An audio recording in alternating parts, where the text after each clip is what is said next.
la barre d'argile elle capte tout, donc j'ai passé un coup de chiffon avant, humide avec là, ma lessive et mon eau. Donc maintenant on va pouvoir reprendre avec la barre d'argile, tu vois, si tu fais ça en deux parties. Au moins là...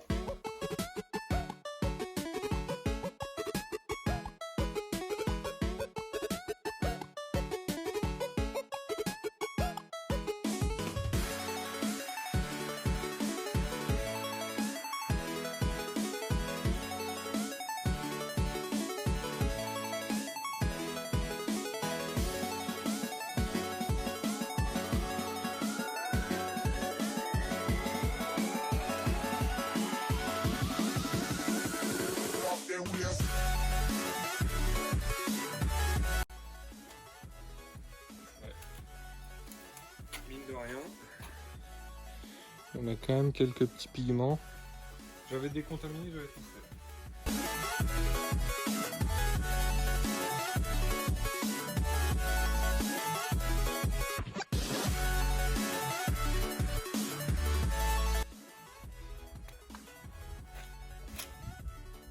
Bon, quand même, il y a peu... Sur des trucs qui ont été poncés, forcément, il n'y a pas grand-chose. On va repasser sur le pare-choc. Et après, je vais faire l'arrière avec la partie que je suis en train de ne pas utiliser.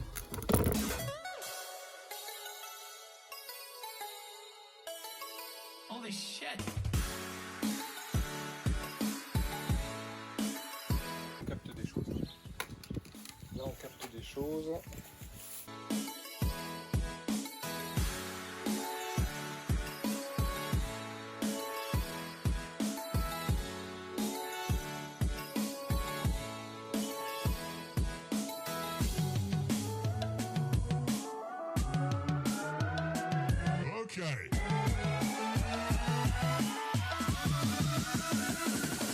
Bon, j'ai refait qu'un petit bout pour finir.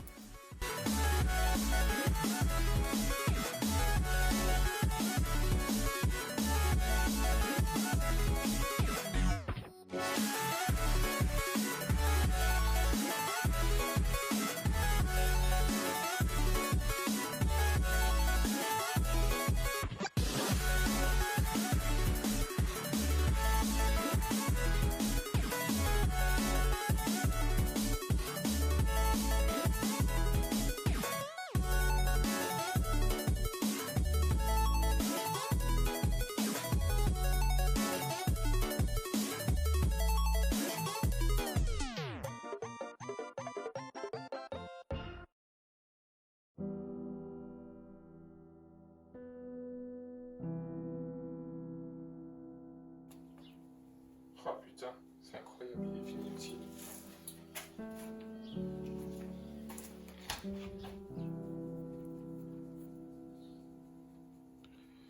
On voit quand même qu'on a bien de la merde partout. Voilà, on a fait que ça. Bon.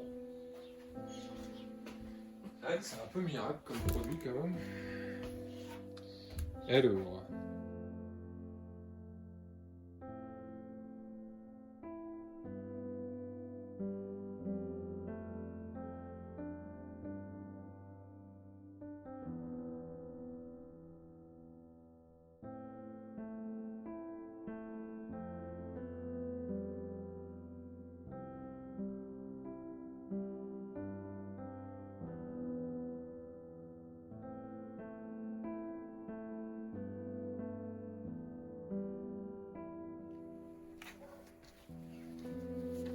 Bon, le souci c'est que la voiture était un peu trempée.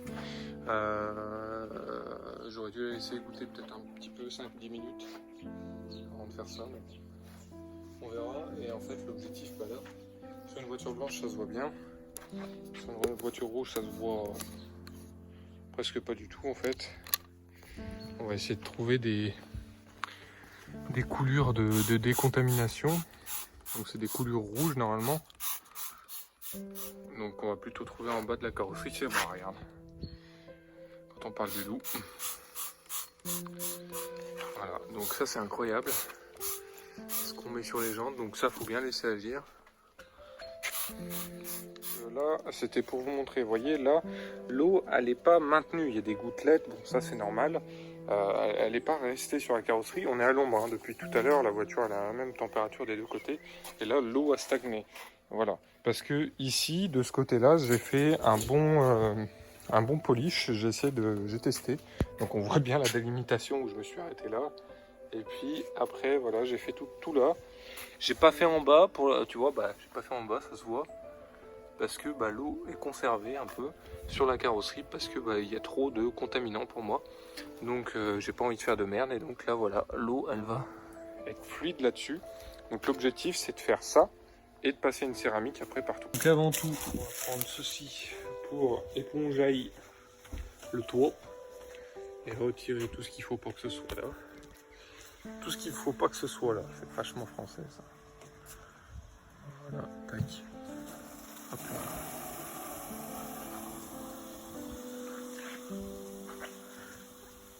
J'aime beaucoup ces grosses serviettes très épaisses. Donc l'objectif c'est de passer aux endroits où c'est micro-rayé. Je sais que tout ce côté là c'est micro-rayé. C'est micro-rayé, donc ça avec le temps, avec les frottements des poussières, c'est normal. On va vérifier ici. Donc on peut voir quand même. Alors je ne sais pas si tu vois. C'est léger parce que il y a déjà eu des passes, donc je pense que je vais m'épargner le fait de faire le toit. Je vais faire ça au flash pour être sûr. On va quand même passer un coup sur le toit rapidement. C'est parti.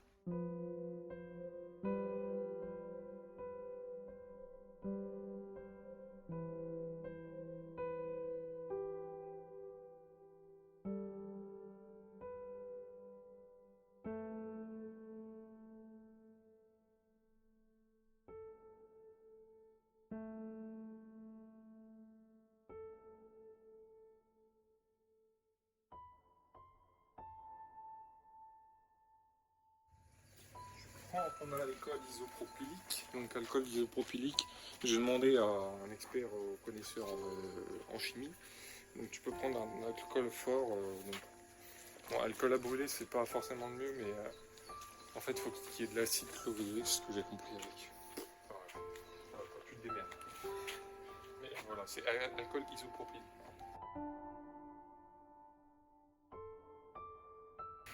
La question c'est est-ce que j'ai fait pire que mieux en voulant faire vraiment au mieux du mieux que j'ai pu, en suivant les conseils de tout le monde. Pas tout le monde non, du coup. Mais apparemment t'es meilleur. Ouah, t'as un sacré reflet du soleil toi. Alors je vais regarder ça, mais moi je peux pas te montrer en même temps malheureusement. Je sais pas si on va voir la différence. Parce que je n'ai pas de LED. Voilà, le résultat est incroyable. Et je ne mâche pas mes mots, le résultat est incroyable. Je n'ai presque plus aucune micro-rayure. C'est un truc de fou les gars. C'est dommage que je puisse pas vous montrer la différence, mais bon, vous allez sur la vidéo de John Car Tester, il va vous montrer ça correctement. Mais alors là, franchement, je vous le conseille. Faire une bonne fois pour toutes pour enlever les micro-rayures. Il va falloir que je noircisse un coup mes baguettes et tous les autres endroits, peut-être les démonter, les repeindre, peut-être protéger le rouge et puis peindre. Mais c'est un truc de fou. C'est-à-dire que tu passes là, il n'y a aucune rayure, et là, bam, il y a plein de rayures. Je ne sais pas si on peut voir ou pas. Mais bon, là, en tout cas, frérot, il n'y a rien du tout. Je vais passer la cire directe. Donc là, ce que je vais faire, c'est que je vais finir le toit. Ah oui, je suis content. En fait, le truc, c'est qu'il faut vraiment... Il faut passer très doucement. Tu vois, une première passe pour étaler ta zone. Et ensuite, passer très doucement. Et moi, c'est pas ce que je faisais. Moi, je passais très vite. Je repassais plusieurs fois. Donc là, c'est vraiment top, les gars. Il faut passer très doucement. Vous mettez là du produit, on va dire, comme il faut, quoi. Je ne vais pas trop, pas assez. De façon à ce qu'il y ait toujours un contact de produit entre la carrosserie et ton pad. Et puis, vas-y, t'y vas, quoi. Et tu fais un passage lent. Et t'as vu, tu fais rectiligne, donc tu fais comme ça, tac, tac, tac, tac, tac. Après, tu fais comme ça, tac. Après, tu refais comme ça. Après, tu finis comme ça. Voilà. C'est fou, c'est trop bien. Bah écoute mon chef, ça fait déjà 2 fois que je recharge le téléphone dans la journée. Donc là, je vais finir. Je vais faire un maximum et je te reprendrai quand je vais poser la céramique. Donc là, je termine le tout avec la cire de protection, qui donne un petit effet déparlant, un petit effet voilà, de protection tout simplement à la peinture. Ça rajoute une petite couche. Et ensuite, du coup, ça va être le passage de la céramique liquide qui est ici avec un tampon. Donc, je te filme pas tout, c'est exactement le même procédé que pour le polish. À force, tu dois connaître. Et donc, c'est la même chose, sauf que tu appliques ta cire de protection. En soi, je pourrais mettre directement la céramique, mais je préfère recouvrir toute l'auto de cire de protection avant.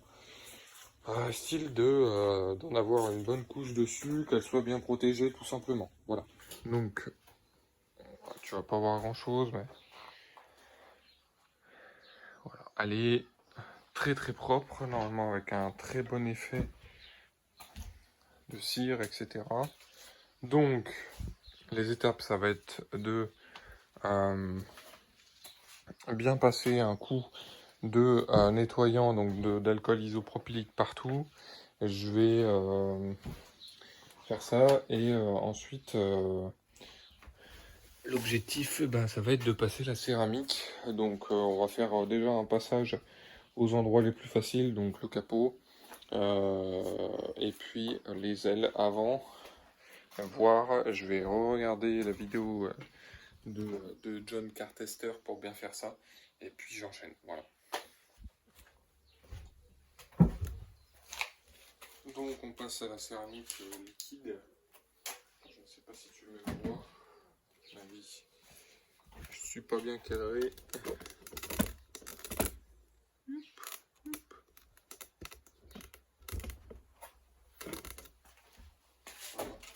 Donc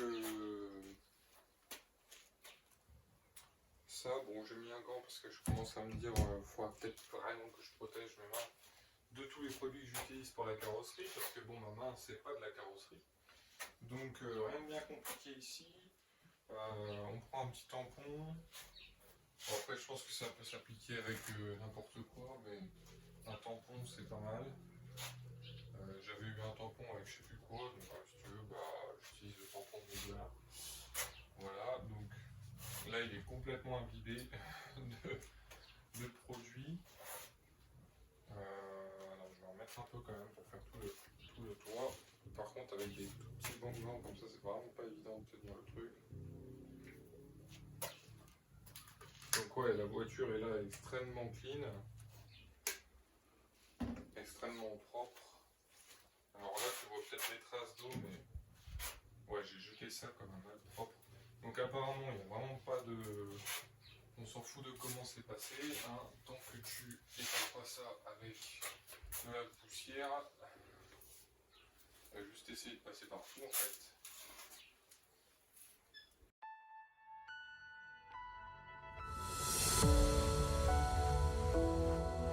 Bon, donc là il faut laisser sécher un petit peu. Mais bon voilà quoi, donc rien de bien compliqué, vous avez vu toutes les étapes que j'ai faites. Là c'est pareil, tu prends ton tampon, paf, tu tamponnes, tu fais ce que tu as envie de faire. Je te conseille de faire surtout les parties qui vont être forcément le plus exposées au gravillon, à l'eau, etc. Je crois que c'est même possible d'en mettre là, sur le pare-brise, donc bon, je vais pas faire ça tout de suite. Donc déjà laver le pare-brise, ce serait bien parce qu'il a plein de couleurs d'eau. Donc voilà, donc une fois ça terminé, j'ai terminé tout simplement. Donc on a fait le polish de rénovation, la cire, plus passer une céramique liquide intégrale. Normalement elle est sèche, donc je vous conseille pas de le faire au final en intérieur quand on a un garage un peu poussiéreux. C'est pas moi qui choisis. J'ai déjà largement le droit de mettre ma voiture dans le garage, donc c'est cool. Et voilà ce que ça donne. Elle brille énormément, le capot est presque désagréable à regarder. C'est assez incroyable. Alors on voit la différence de teinte de rouge quand même. Enfin, il manque le vernis quoi. Mais on a quand même un résultat. Alors excepté les bas de caisse que j'ai pas fignolé on va dire. C'est très propre.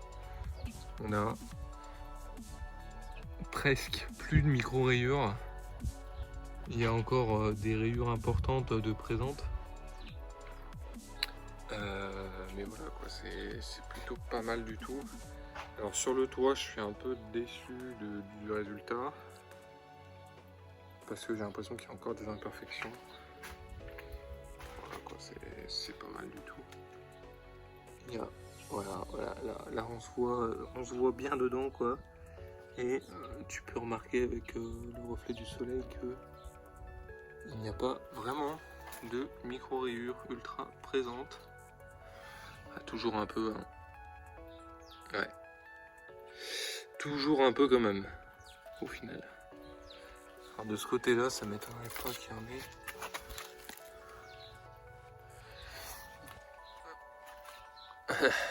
Bon, c'est plutôt, on voit bien quand même la distinction des couleurs aussi entre le pare-choc et la tôle.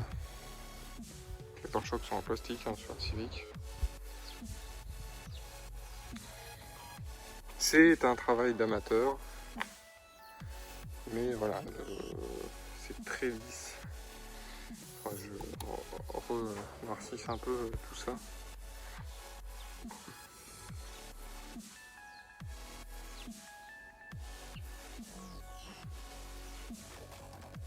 On voit quand même des micro-rayures. Tout comme moi, mais sache que c'était bien plus avant. Alors que faire pour mieux faire? Ça, je ne sais pas. Alors, en même temps, avec une peinture qui est quand même assez médiocre chez Honda, je suis quand même assez content de moi. Voilà. Bon, elle est à vendre 6 000 € si vous voulez. 6 000 €.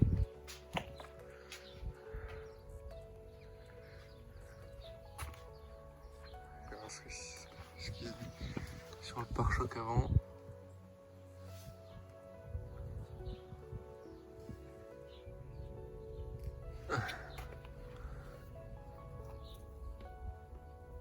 Donc à savoir beaucoup d'impacts sur le pare-choc avant qui ont été remplis avec le polyillustrage, enfin, le rénovateur quoi. Voilà.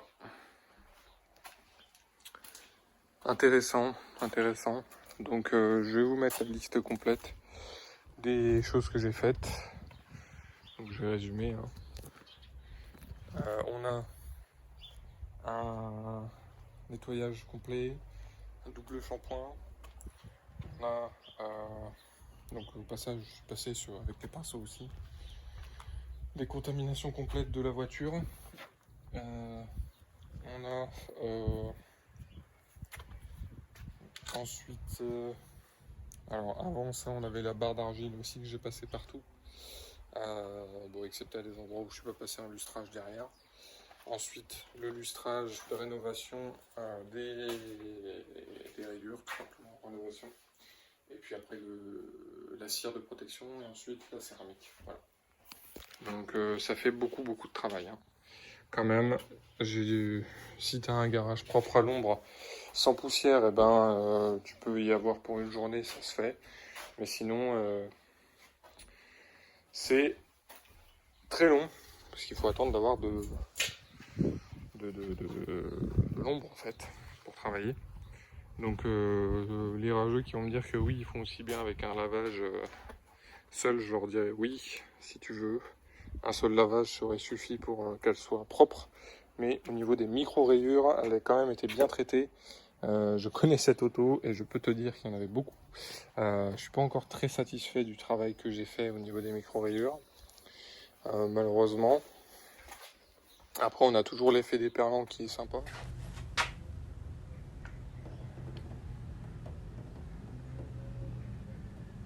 Sur ce, je te dis à un prochain épisode avec mon joli gant de ménage. Allez, à une prochaine. Ciao.